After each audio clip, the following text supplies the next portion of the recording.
In a quiet suburban neighborhood of Pennsylvania, 62-year-old Judy Harris was enjoying her peaceful retirement days.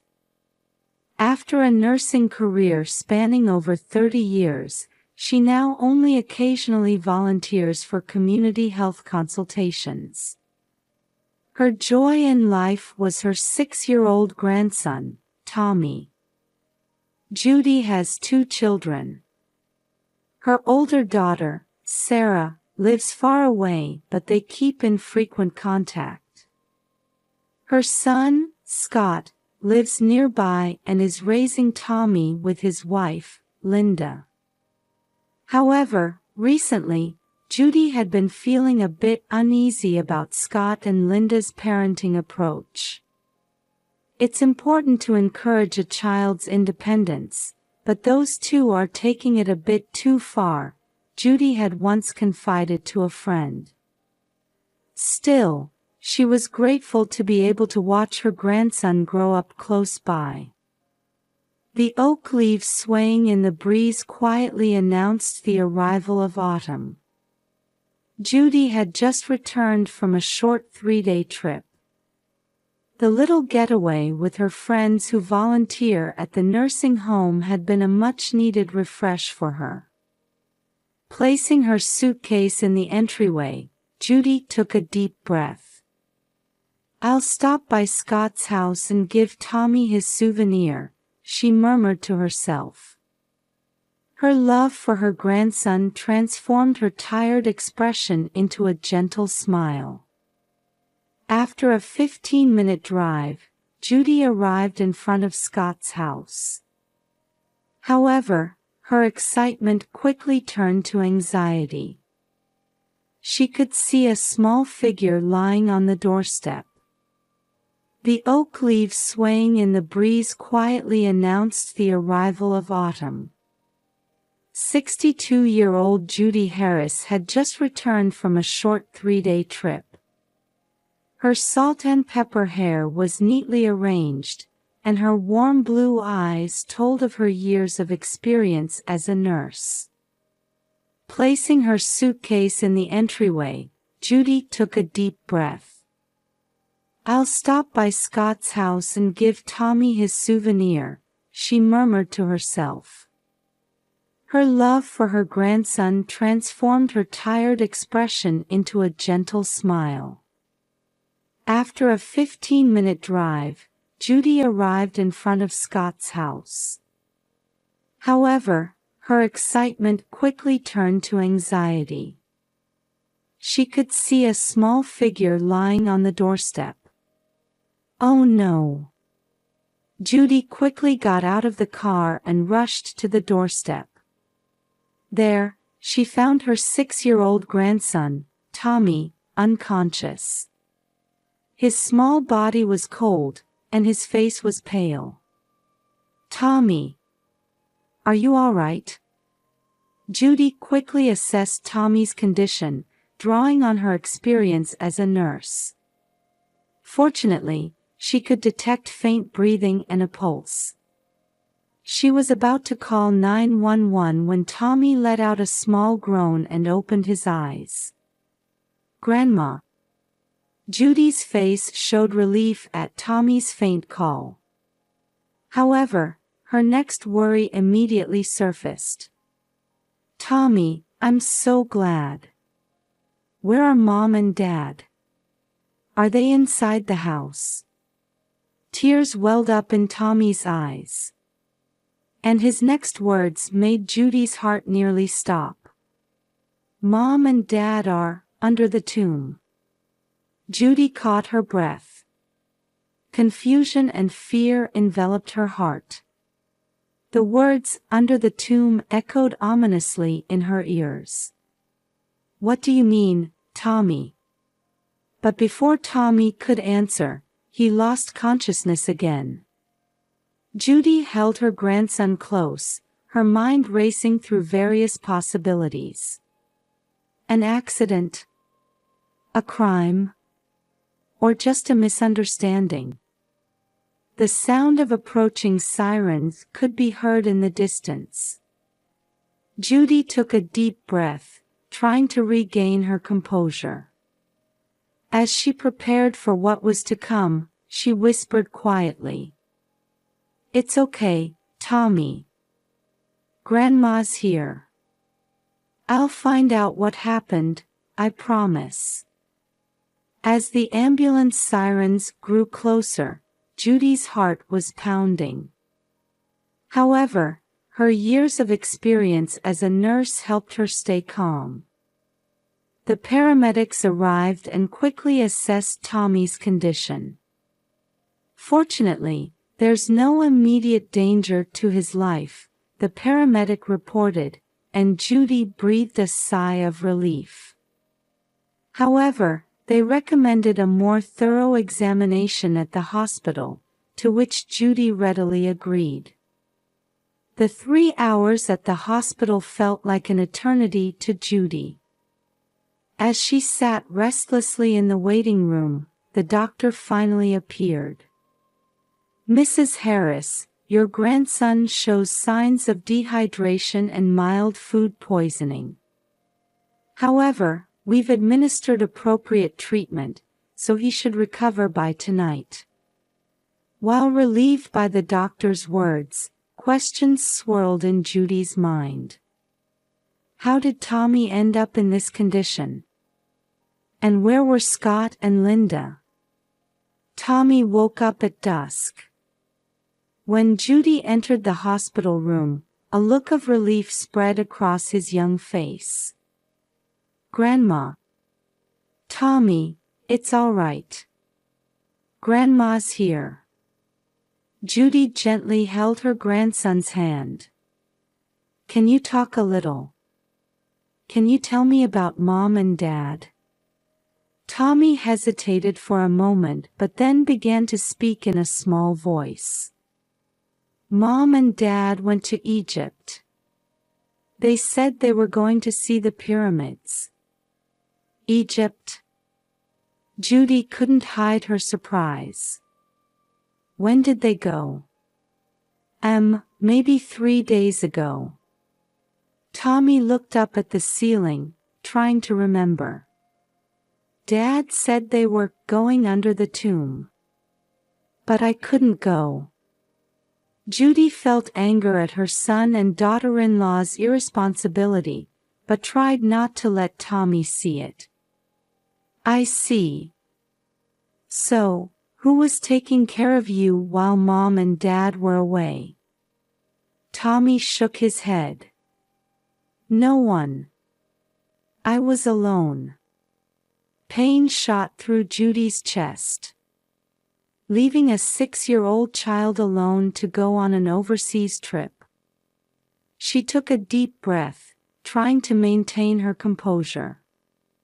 "Tommy, you did well. But didn't your tummy hurt?"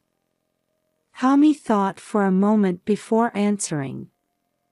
"Yes, my tummy started hurting yesterday. I ate a sandwich from the fridge." Judy began to piece together the situation. A neglected child, improper meals, and resulting food poisoning. Her anger grew, but right now, caring for Tommy was the priority. "I understand, Tommy. It's okay now. Grandma will take care of you." As she hugged Tommy, Judy made a silent vow. To protect this child and make him happy. And to confront Scott and Linda sternly. That afternoon, Sarah arrived. The two women faced each other with serious expressions, discussing how to proceed. They considered various options, including legal measures and contacting Child Protective Services. As night fell, Judy and Sarah were contemplating their next move with firm resolve. They were determined to take all necessary actions, prioritizing Tommy's happiness and safety. The morning after Sarah's arrival, Judy made a heavy decision. At the breakfast table, She faced Sarah with a serious expression. "Sarah, I'm going to contact Child Protective Services. This is a problem we can't handle on our own." Sarah nodded quietly. "You're right, Mom. Tommy's safety is the most important thing." Judy took a deep breath and picked up the phone. She called the Child Protective Services CPS hotline and briefly explained the situation. A few hours later, social worker Emily Johnson visited. Emily was a woman in her mid-30s, with kind eyes and a calm demeanor. She sat in the living room facing Judy and Sarah, carefully listening to the details of the situation. "Mrs. Harris, please tell me more about what happened," Emily gently prompted. Judy explained the sequence of events, detailing Tommy's condition and his parents' actions. Emily listened intently, occasionally taking notes. "This is indeed a serious situation," Emily began, choosing her words carefully. "First, I recommend starting legal proceedings to become Tommy's temporary guardian. We should also report this to the police as a possible case of child neglect." Judy and Sarah looked at each other and nodded. Emily continued. "I can refer you to a trustworthy lawyer. And I'll support you in reporting to the police." That afternoon, Judy met with the recommended lawyer, Martha Clark. Martha was an experienced female lawyer in her 50s, highly regarded in the field of child welfare. "Mrs. Harris, let's start the petition to become your grandson's temporary guardian right away," Martha said firmly. "We'll ask the court for an emergency protection order. This will allow you to act as Tommy's legal guardian even if his parents suddenly return." Judy's face showed relief. "Thank you, Miss Clark. What should I do?" Martha explained in detail the necessary documents and procedures, and Judy signed them on the spot. At the same time, with Emily's help, they reported to the police. They reported the possibility of child neglect, and a formal investigation was initiated. While legal proceedings were underway, Judy and Sarah devoted themselves to caring for Tommy. They took him to see Dr. Anderson, a local pediatrician, for a checkup and received instructions for appropriate treatment and nutritional management. "Tommy's physical recovery is progressing well," Dr. Anderson told Judy after the examination. "However, psychological care is also important. The sudden absence of his parents must be causing him great anxiety." Judy nodded, recalling Tommy's behavior. Indeed, Tommy had woken up several times in the middle of the night from nightmares, crying out, "Mom, Dad. Please continue to provide a stable environment and love as much as possible," Dr. Anderson gently advised. "And if necessary, we should consider counseling with a child psychologist." From that day on, Judy and Sarah took turns caring for Tommy, ensuring that someone was always by his side. Tommy gradually began to smile again, but Judy's heart ached when she saw him staring into the distance at times. "Tommy, it's okay. Grandma and Aunt Sarah are here for you." Judy gently hugged her grandson and kissed his forehead. Tommy nodded slightly and clung to Judy.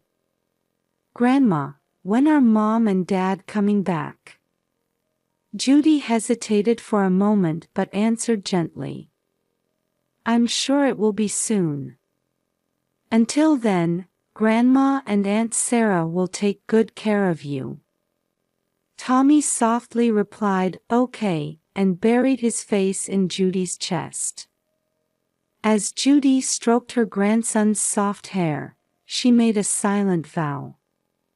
"I'll make sure you're happy, Tommy. No matter what." As night fell, a warm atmosphere filled Judy's house. Although legal issues were still unresolved, Judy strongly felt that protecting Tommy's smile at this moment was the most important thing. In the midst of busy days taking care of Tommy, Judy's cell phone rang. Her heart raced when she saw her son Scott's name displayed on the screen. "Hello, Scott." Judy's voice contained a coldness. "Mom, we're back." "Where's Tommy?" "He's not at home." Scott's voice sounded frantic. "Tommy is at my house. Come over right away." "Bring Linda too," Judy answered shortly and hung up. An hour later, Scott and Linda were standing at Judy's front door. Their tanned skin and expensive-looking clothes told of their enjoyable trip. "Mom, what's going on?" Scott asked with a confused expression. Judy invited them into the living room and faced them with a stern expression. "Sit down. We need to talk." As Scott and Linda sat down, Judy took a deep breath and began to speak. "Do you know what happened to Tommy while you were on your trip?" Scott shrugged. "He was fine, wasn't he? We left food for him, and he can take care of himself." Anger flashed in Judy's eyes. "He wasn't fine. When I found him, Tommy was unconscious and collapsed." A gasp could be heard from Linda. Scott's face turned pale. But we..." Scott stumbled over his words. Judy continued mercilessly. "Food poisoning. How did you think a 6-year-old child left alone could safely manage his meals?" Linda opened her mouth. "We value our child's independence. Tommy is a smart kid, so..." "Independence?" Judy's voice rose. "Leaving a 6-year-old alone for 10 days is independence.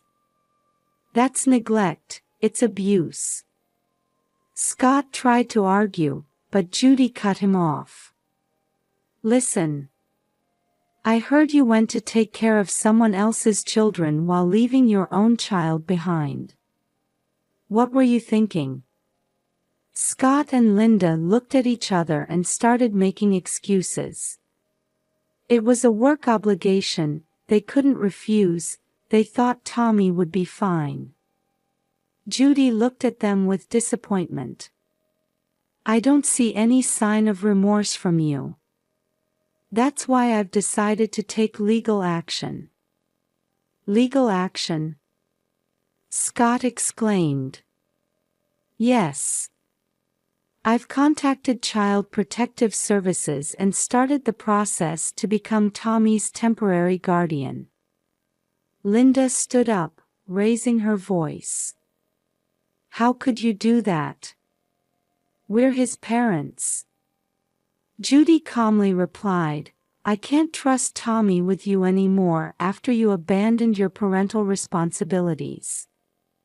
At that moment, Tommy's small figure was seen in the corner of the room. He was looking at his parents with a frightened expression. Scott tried to approach his son, but Tommy hid behind Judy. "Dad, Mom. I was scared." Tommy's voice was trembling. At those words, Scott and Linda's expressions changed. For the first time, they seemed to understand the gravity of their actions. Gently hugging Tommy, Judy told Scott and Linda, think carefully about what you should do for Tommy from now on. Until the court makes a decision, I'll be taking care of Tommy." Scott and Linda left the house wordlessly, hanging their heads.